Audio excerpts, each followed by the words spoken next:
Okay.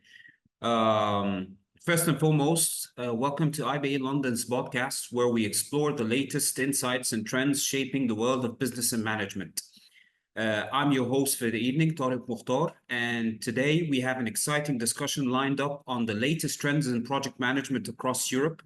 Joining us is a seasoned project management professional, Mr. Viktor, who brings a wealth of experience in leading successful projects across multiple industries. Welcome, Viktor. Glad to be here. We're glad to have you as well. Let's dive into it right away. Project management has been and has seen significant transformation over the past few years, especially with digitalization, remote work, evolving methodologies. What are the biggest trends currently shaping project management in Europe and specifically in London, if you can, or in England and Wales? If you can start with Europe and then after that in England and Wales.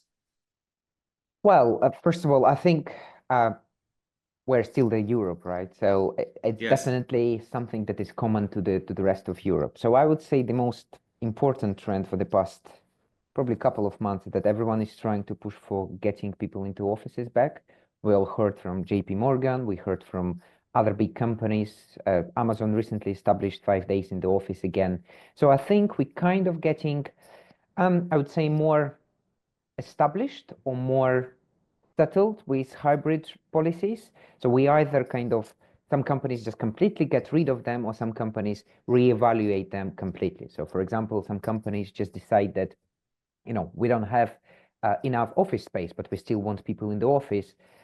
So they bring them for 2 days, for 3 days, but we're definitely moving somewhere where we are seeing people working from office more common and common. The second one that I would like to mention is obviously artificial intelligence. I don't need to mention it to everyone understand what's going on there. And I think the really interesting case here in project management, program management, is that artificial intelligence is probably the biggest helper we've ever seen. So if we speak about software development in general, particularly the industry I'm specialized in, artificial intelligence was both as a disruptor, but also a big helper to what we are doing. And when I'm speaking about project management, it's about getting even more effective. It's about better time management. It's about better tracking. It's about getting better data, etc., etc. So even in my particular case, if I was drilling into lots of data previously, I was pulling data from different data sources, from Jira or from some real customer metrics. Now, in my organization, for example, we have a copilot, and it's really helpful in terms of when I just don't have an idea how I can get specific data, I can ask them, and particularly, it was really, really efficient. Maybe not getting 100% answer, and obviously I can't use it to actually write a code for me because of still regulations, particular regulations in Europe, but definitely at least that you can get this piece from that source and this piece from that source is extremely effective, especially if you're dealing with the new tools. I think Europe is, the picture in Europe is really interesting, because if we speak about artificial intelligence, even Apple products still do not allow artificial intelligence in Europe. So you can't get AI on your iPhone, because I think Europe just didn't understand how to regulate it yet, because essentially when AI is out of the box on your phone and it has access to ChatGPT, which goes straight to the internet, I think we are really concerned what can be with the data. But coming back to your point previously, so here in the UK, we actually have an access, because we are quite regulated market, but we are not the part of European Union anymore, so some of the regulations are not affecting. So it's a really interesting world where it's kind of almost a tug of war. So from one side, there are forces that are pushing into getting more of this, getting it more efficient, but from other sides, governments are really trying to make sure that it is safe, which is a great thing. Yes, you can go into Wild West, how they probably went in US. There is particularly no regulations. You can do whatever you want, but here in Europe, we are more modest about it. So that's definitely a challenge and a lot of opportunities. Again, something that is probably more specific to Europe. Other parts of the world are still catching up, and the US, although some recent trends may be going backwards, but still they are on it. and Asia and MENA region, they're all talking about sustainability and green project management. And in this case, it's more about how do we utilize resources. If before kind of previous ideas were about how to get as much shareholder value of possible, now we're talking more how to get it more efficient, how to get less energy, how to spend less water, etc., etc. So I think the emphasis on sustainability that we've reached recently and we are still pushing is a good thing. So as an example of big companies, some of the big banks in the UK, they are refurbishing their premises, they're redoing their policies, they're introducing new mechanisms, for example, to allow for some green loans for businesses, etc., etc. So these are all stuff that you as a manager should definitely take into account, because again, there are lots of opportunities in that space. If before we were interested really in getting the biggest output, now we're also looking how to make it as effective for the planet as well. With all these conversations about the value and artificial intelligence, it's also important to remember that as a manager, as a leader, as a servant leader, or pretty much anyone who helps the team to uncover their best, it's important that no AI or no kind of machine-driven work can't really kind of substitute the real human being, at least for now. We are probably somewhere getting to AGI, but I think we don't have it anymore. So it's really important to stay human in this environment. So I would say, and I'm a big believer in emotional intelligence. I'm a big believer in actually being with people, understanding what they're talking about, how they're feeling, and even, you know, sometimes knowing your people is not only about knowing that they come to work at 9 or they are skillful in specific areas. It's about knowing their interests. It's about knowing how they're going through their life or what's going on in their lives. Of course, you can't be really pushy. Some people just don't like it, and you should respect it. And this is also part of emotional intelligence. But in the world where we are now, there is no technology that can really substitute these real human interactions. So I think as we get more and more advanced in all of the spaces, we should still remember about emotional intelligence. It was introduced by Goleman, I don't know, 50 years ago. Daniel Goleman. Probably more. Yes. Yeah, but it's still relevant. It's still important, and it's still something that everyone should take into account, because nowadays I bet there are people and organizations that went full steam into doing AI, into pivoting their projects to be more effective using these tools, but they're kind of forgetting all the previous steps.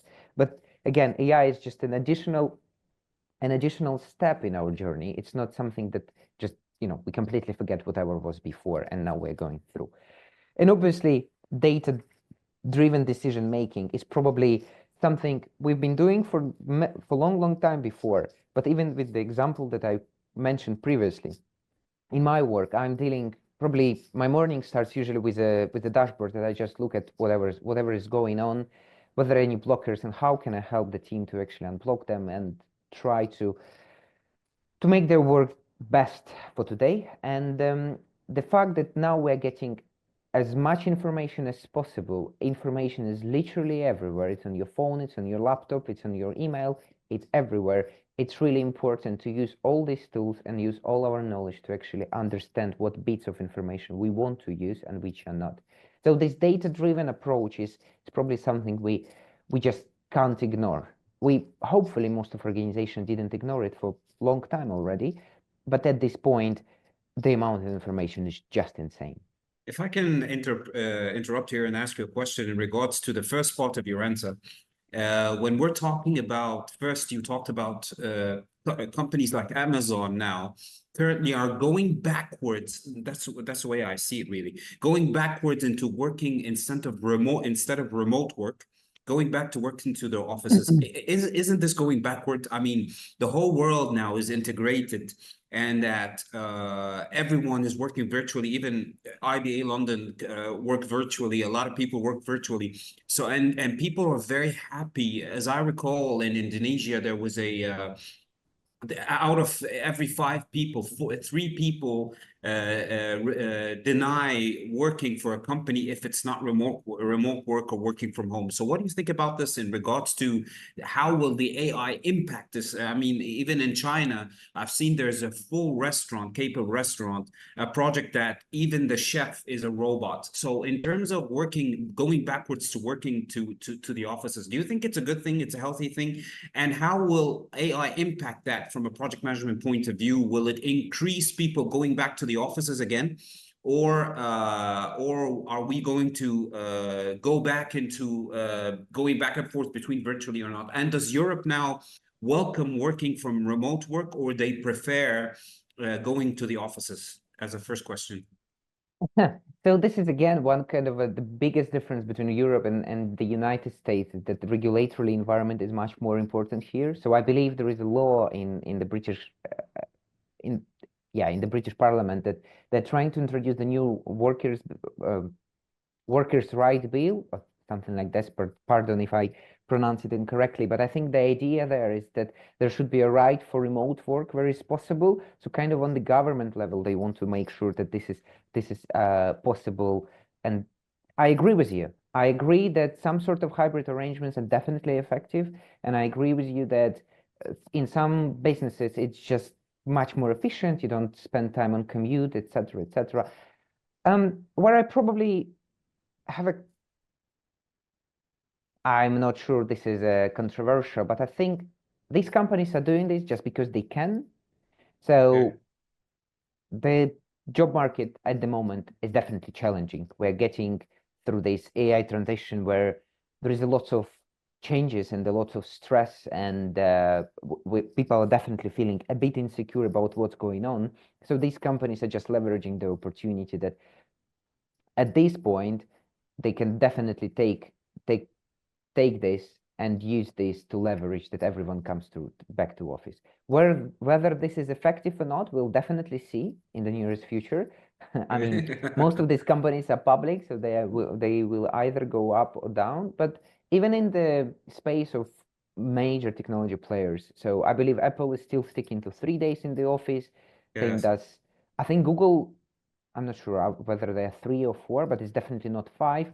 So we'll see where this is all going on.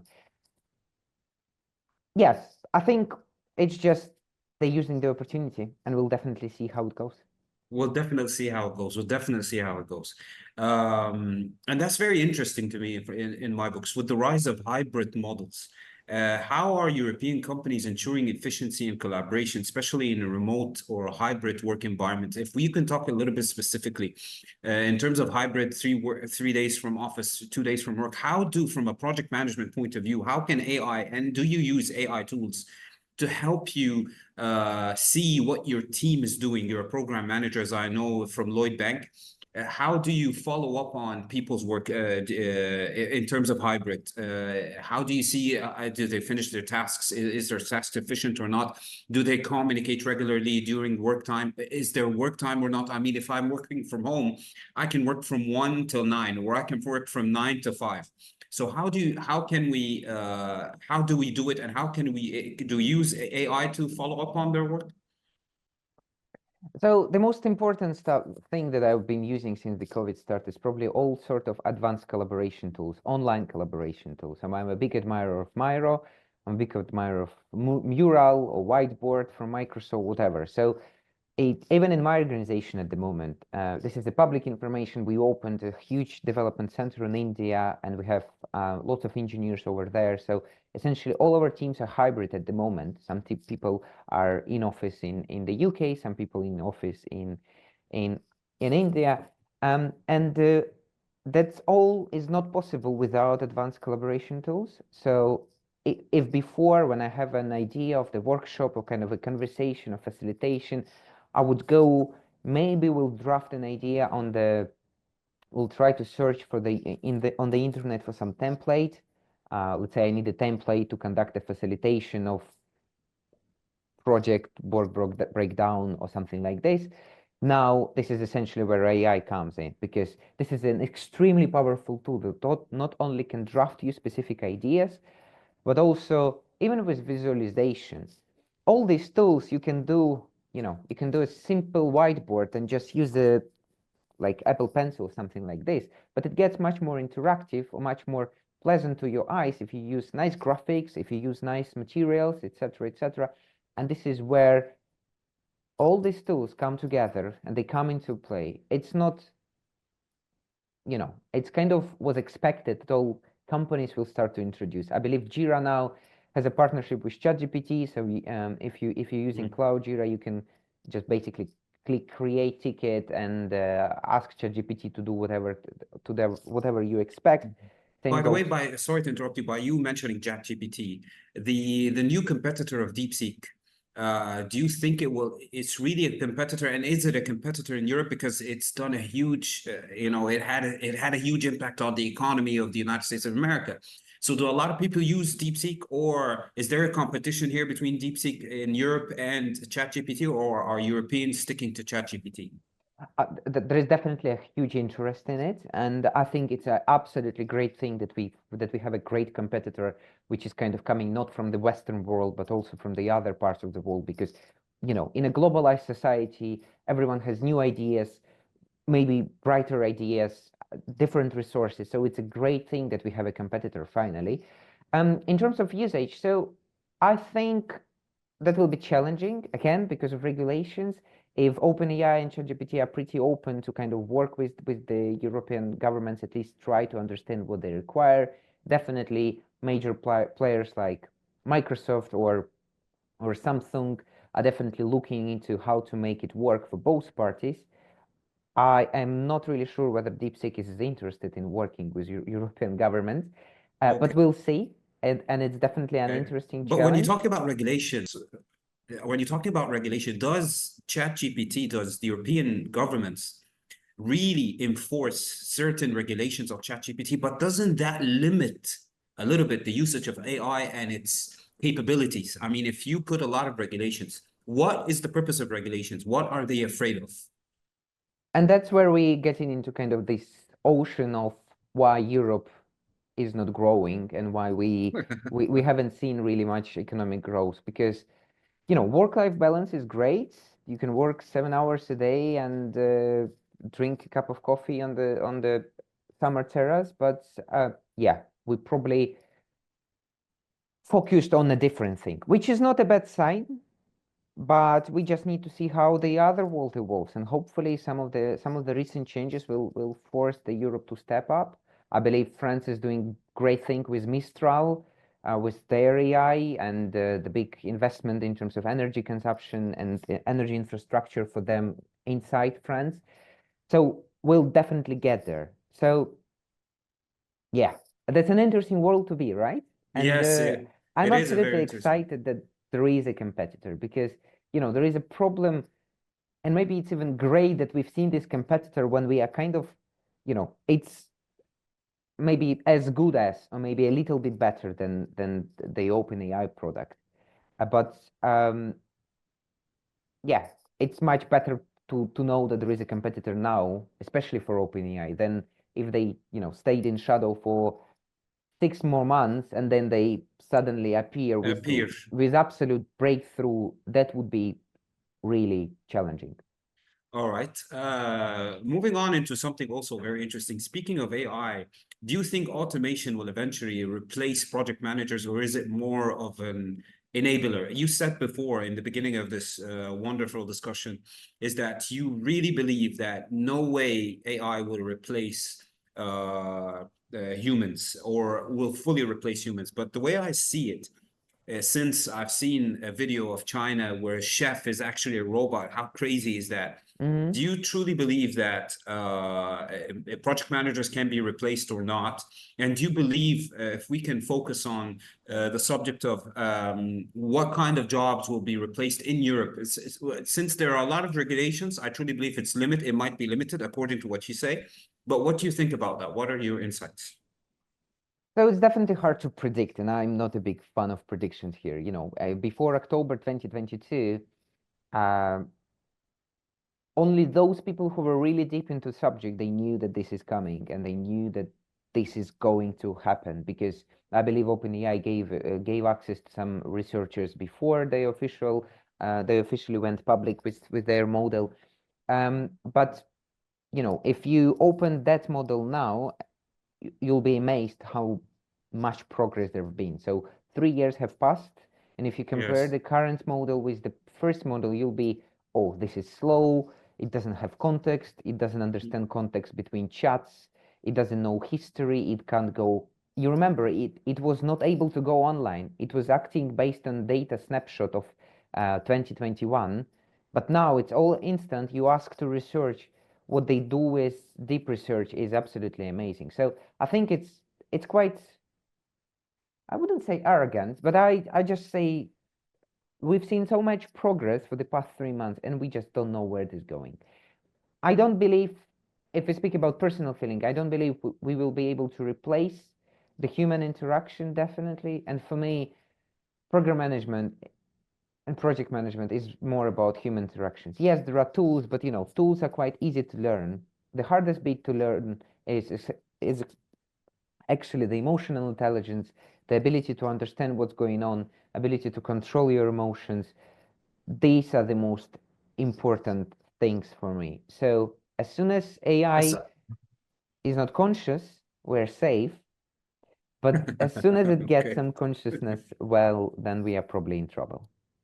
On a side talk, do you believe that on AI being emotional, do you believe that maybe one day, because you're talking about sometimes there are a lot of people asking so many questions to AI nowadays, even about religion and even about politics and everything, and even about human interaction. Some people say, "Hey, I have depression. What do I do?"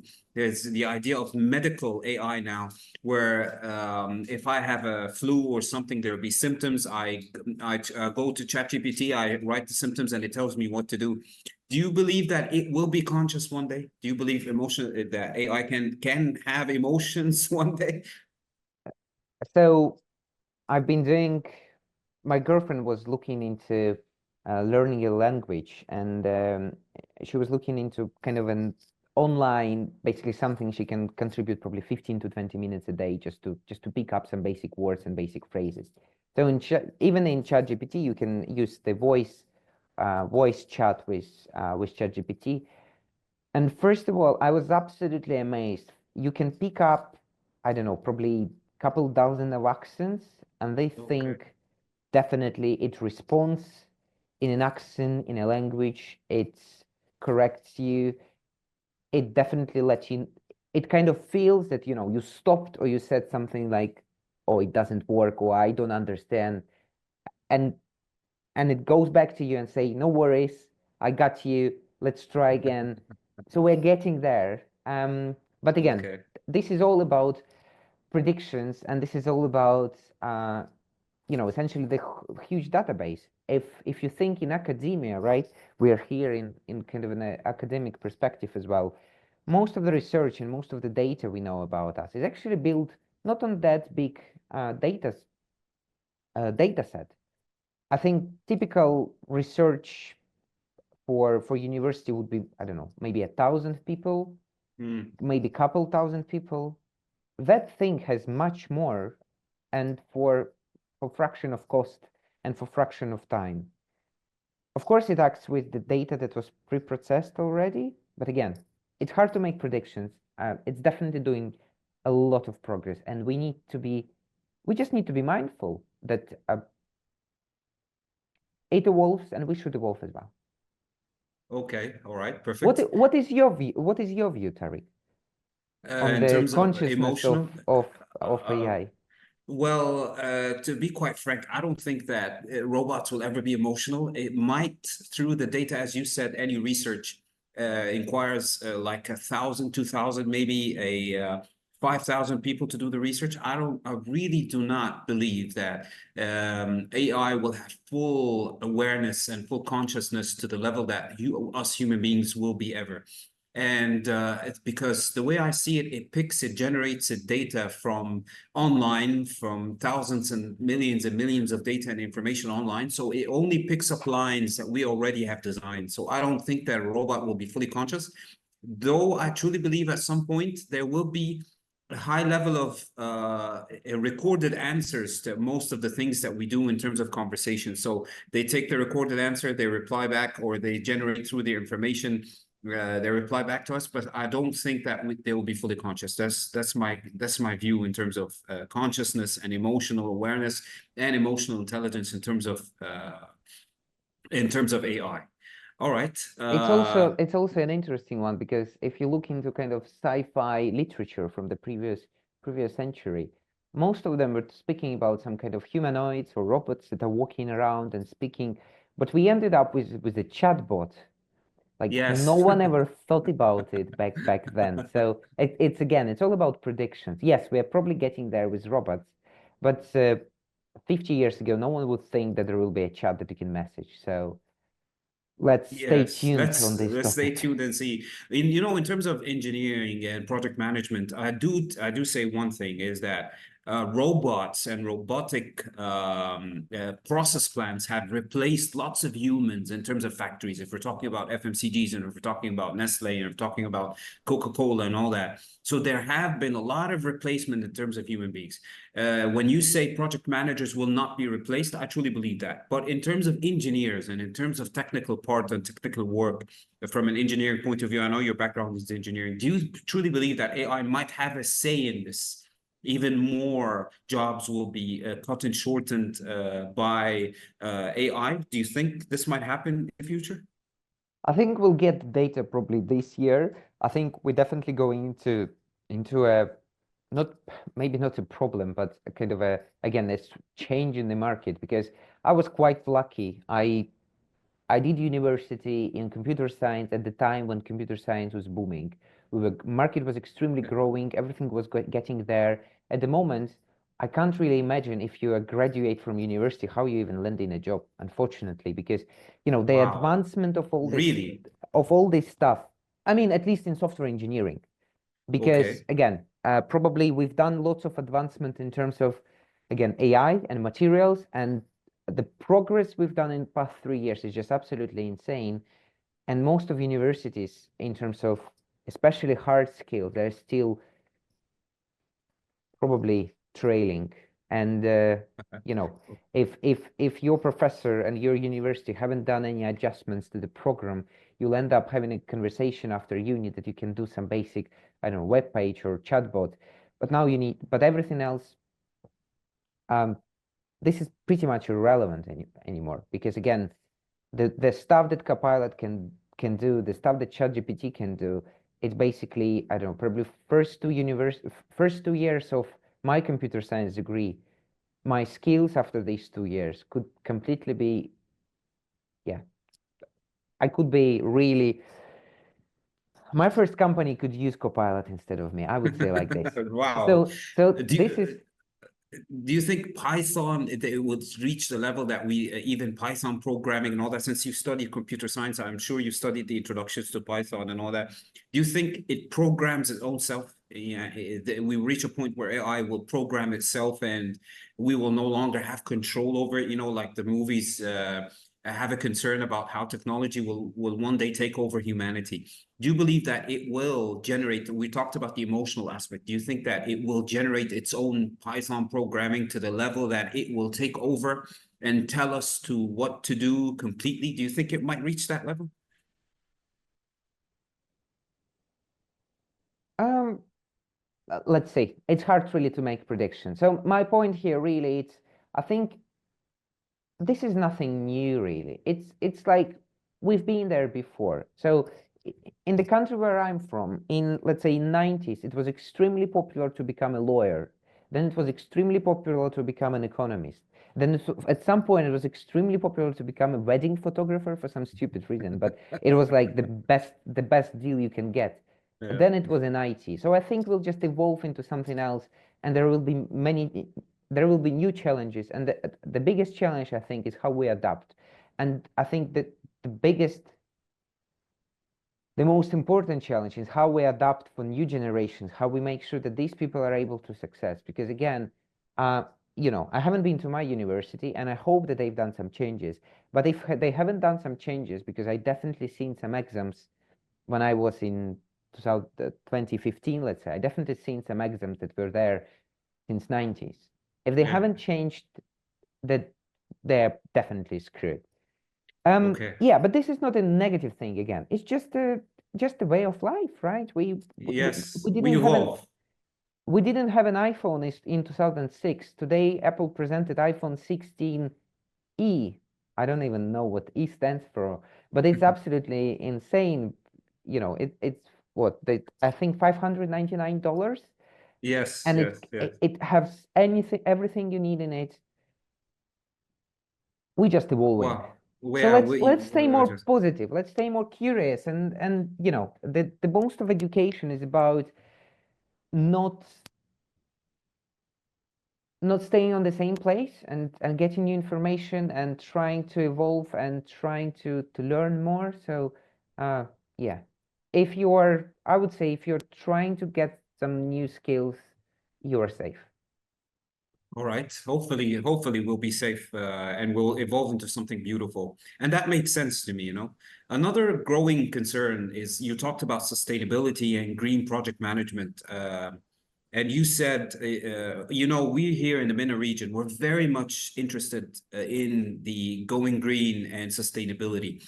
With all the regulations that you mentioned, and you said some companies are changing their buildings and all that. How much, in terms of percentage, if you can put it in a percentage, how much does Europe is interested in sustainability and going green? I understand there's a gas problem in regards to the Russian-Ukrainian war, and there have been lots of challenges. If we're talking about sustainability and going green, what do you think? What is your intake on that in terms of Europe? You don't have to necessarily speak only about England and Wales, but in terms of Europe. So I definitely believe that Europe is probably the leader in that, at least in terms of all the kind of thinking about it. So China did an amazing progress. I'm not sure whether I'm making this data or not, but I think they sell more electric cars than they sell Yes, gas-powered cars yes. already. So they definitely have more resources, they have more money, and they have kind of you know, the central push to do this thing. So it's definitely getting there. But here in Europe, I think it's all about, again, it's all about conscious of the people, and the biggest drivers here are really people. The biggest drivers here are, we breathe the bad air, let's do something about it, or we don't recycle enough, etc., etc. So again, I think we're getting in the age where it's really important. So for example, my real use case, I just take a, if I don't know whether I can recycle some packaging at home or not, I really take a picture, I send it to ChatGPT and I ask, can I recycle, is this recyclable in England? And you can be really surprised that most of the stuff is actually not recycled. So I think there is a really big space here for us to get even better at it. Like my most favorite example is, so the bag of crisps. For someone who's never been to UK, they can't really understand how big crisps are in the British culture. So everyone eats crisps. It's a bar snack. It's a snack in the school. So it's kind of, it's a normalized thing. So in the back of crisps, there is a little green signature that recycle in supermarkets with bags. So if Okay. you throw the bag of crisps in a recycling bag, like a mixed recycling, it will never get recycled. It will probably be burned on some concrete factory or whatever, but it's not recycled. So it's really important because our understanding is super poor at this. The second good example is a coffee cup, like a plastic coffee cup. So it's usually Okay. done, the cup itself is done of paper, which is coated in some sort of thing that it's not leaking, but the cup is plastic 100%. So you actually, sorry, lid is plastic 100%. So actually, you can't recycle the cup, but you can recycle the lid. So Wow. if you go next time, I don't know, in supermarkets or everywhere, especially if you live in Europe, just take a look how people dispose their cups. They usually throw them together in a recycling bin, which will not be recycled. Essentially, the whole bag will not be recycled. Okay, maybe not as pessimistic, but yeah, it just adds more complexity. Okay. So again, I think our kind of a golden thread of our conversation today, it's more about opportunity. Let's just find a way how to use it more efficiently. But also on a kind of backside of it, again, all this AI thing is using lots of energy. Microsoft invested $1 billion or even more to revive an atomic power plant in the US. France is investing because they have surplus of atomic energy. So you need a lot of energy and you need a lot of green energy. And probably as a Europe, we need to step up and revive all the nuclear plants we've closed, especially in Germany, just to make sure that we have this green energy back. Because, I don't know, I'm going into some buzzkill stuff today. But again, when people created and understood that we can insulate our homes properly, that we can put, a coating on the walls and better windows, everyone thought, amazing, our homes will be such insulated. But now you go to any modern home and you'll have a panoramic windows of 3 meters, because we can now afford having a panoramic windows of 3 meters because they're good insulated. But if we stayed with the same windows that they had 300 years ago, you can probably, just get rid of your boiler at home. But no one is doing it because with the progress, we upscale our demands, we upscale our expectations, and we are trying to get, more comfortable. So let's use this as an opportunity. It's great to see how sustainability is becoming a priority. In terms of changing business landscape, what skills do you think project managers need to stay ahead in Europe's competitive market? I do understand that Europe is one of the highest and the elite of education. It always competes with the United States of America, which is better? The European system, should I study my son or my brother or myself? Should I study in Europe or should I study in the United States of America? So what are the skills needed in project management? Like, for example, study in the same project management PMI or Prince 2, or what skills are needed in terms of going with AI and all that? I would definitely go with more of a soft skill side rather than a tool set, because tools, really? Yeah, I think so. Because again, the tools is something that even in the AI world, if I don't know, 5 years ago, Scrum Mastering or being a Scrum Master was a thing, and in most of organizations was really just a monkey who was able. Sorry, it's not offensive. I was a monkey myself, so I can say this stuff. It was someone who was really able to be proficient in the tools, be proficient in the Jira, be proficient in dashboard, be proficient in whatever you do. But at this point, you can go into AI, ask whatever I need to do, how do I pull this data, and you can get the answer. So from my perspective, the most important would be those leadership skills, though, that emotional intelligence, and all this sort of stuff that you just need to, first of all, have experience. And definitely, it's hard to get this experience. You need to practice. You need to speak to people. You need to speak to different people. You need to work in different companies. But also, kind of an idea that all this theory and all these books were created.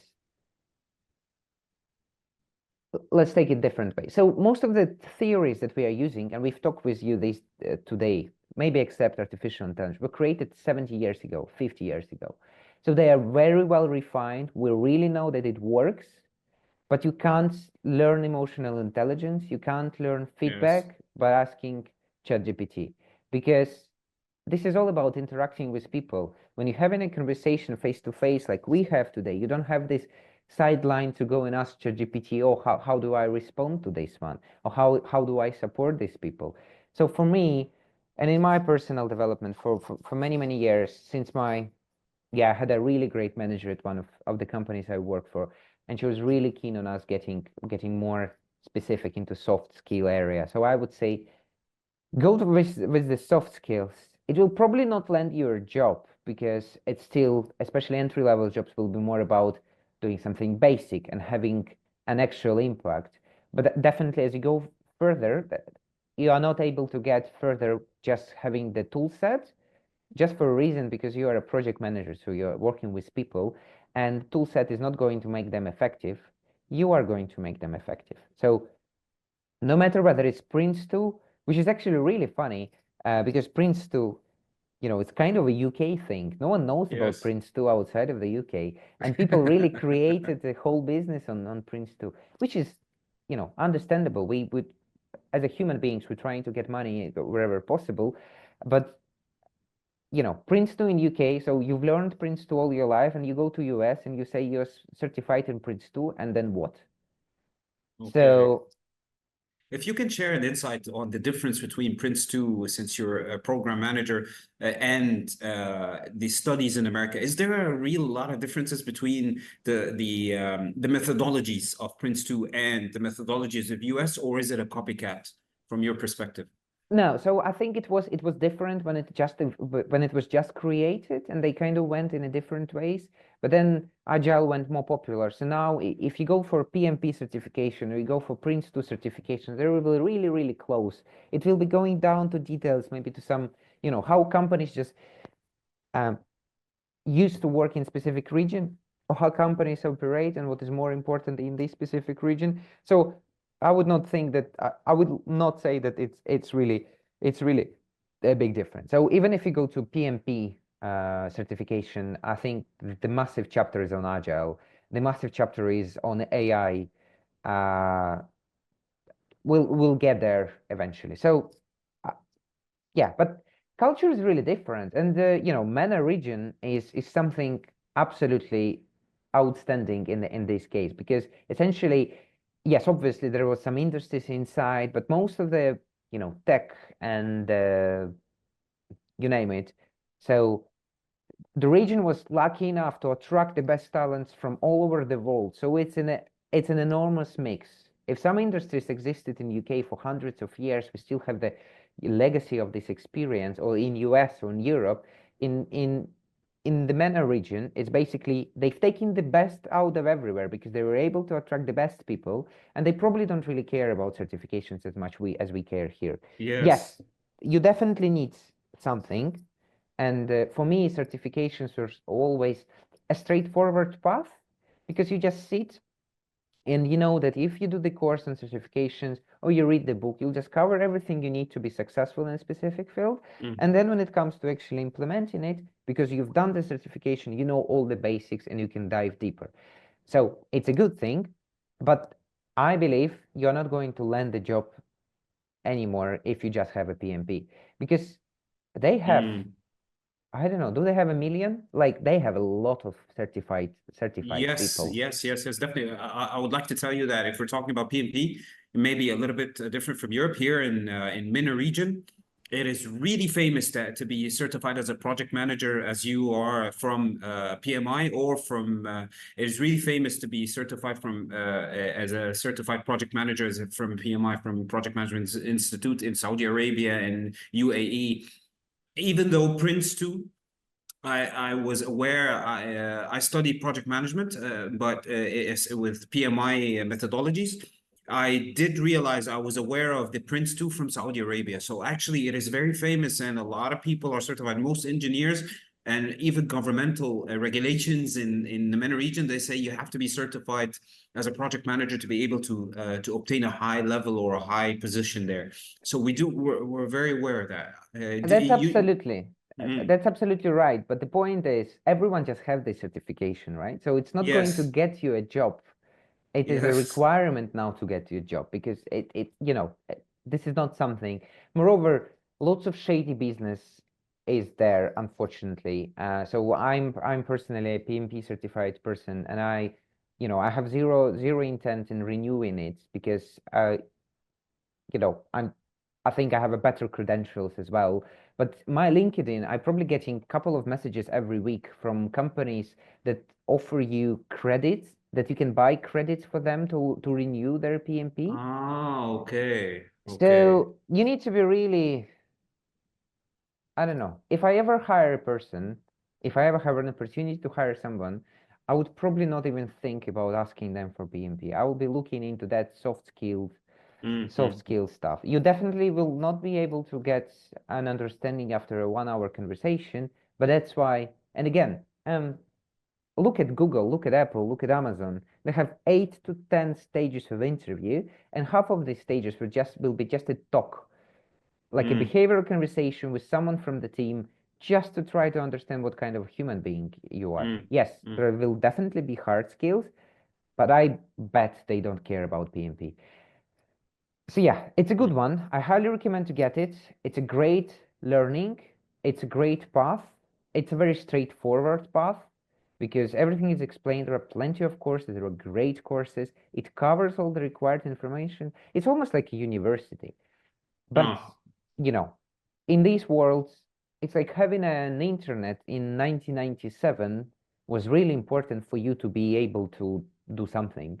Having an internet now is a necessity because without internet, we're just cut off the global world. Okay, may I ask you a question since you personally don't prefer or don't look into, okay, are you certified if you're going to work with, if I'm going to work at your team, you're not going to ask me, do I have a project management or not?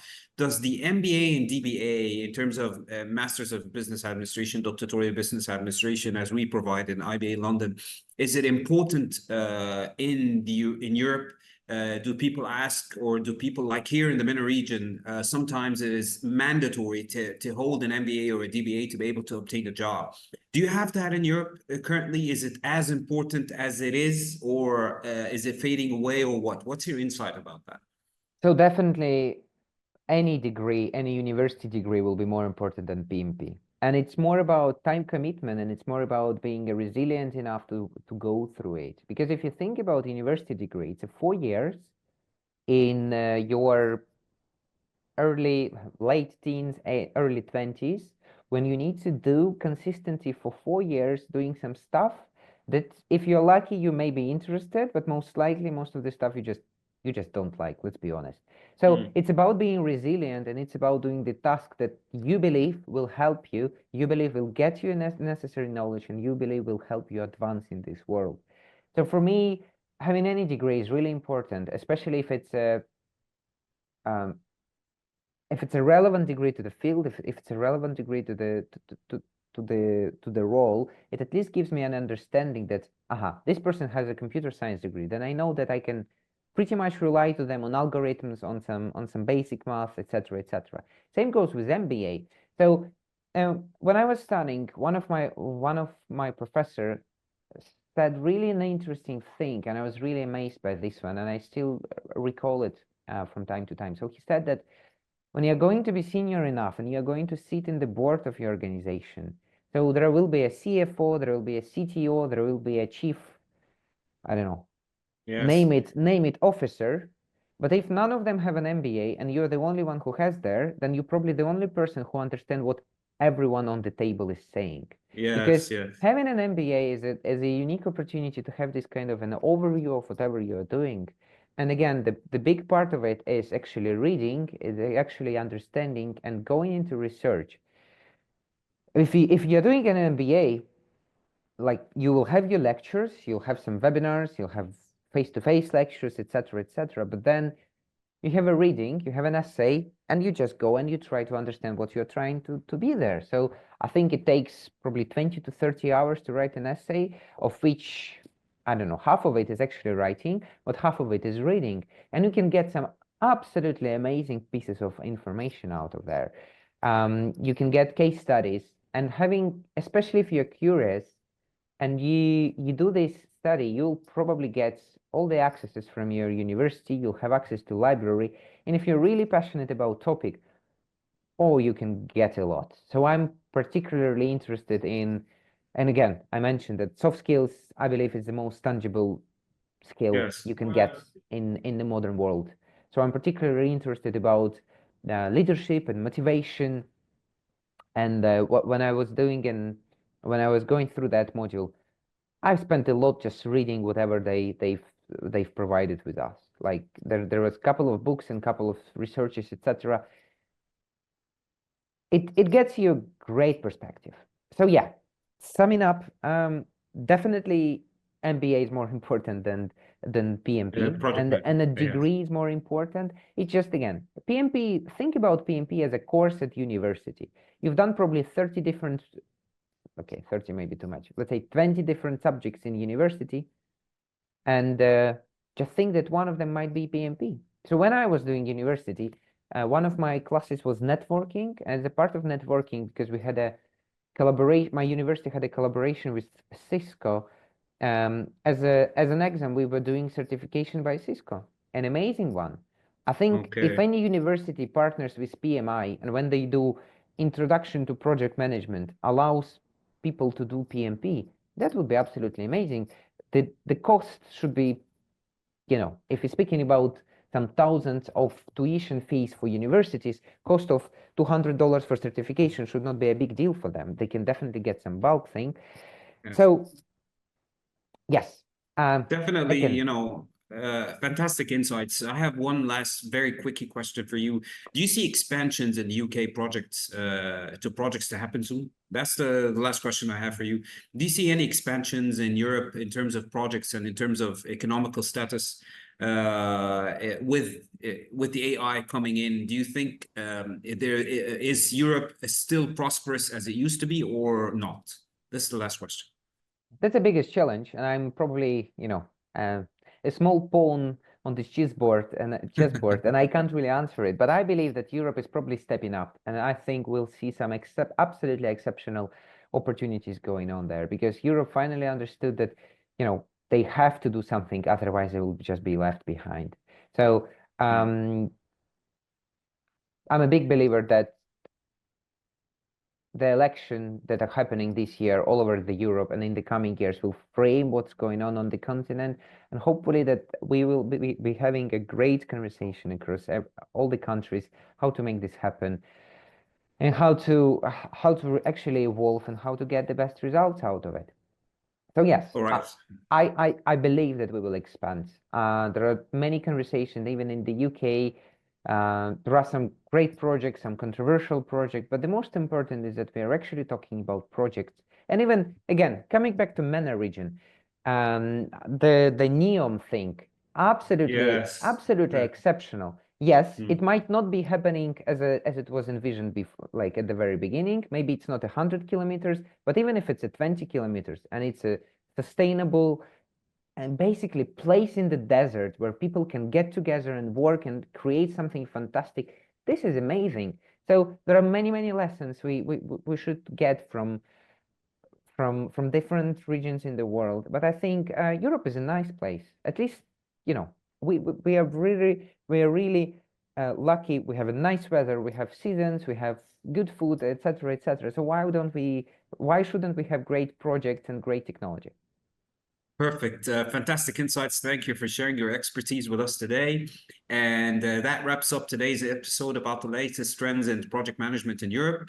If you enjoyed this discussion, please be sure to subscribe and stay tuned for more insights coming soon. Until next time. And sure, we'll have you again, Viktor, on a different topic. Thank you very much. I enjoyed talking to you. I enjoyed this discussion. And see you soon, everyone. Thank you very much. Thank you, Tariq. That was a pleasure. Thank you very much.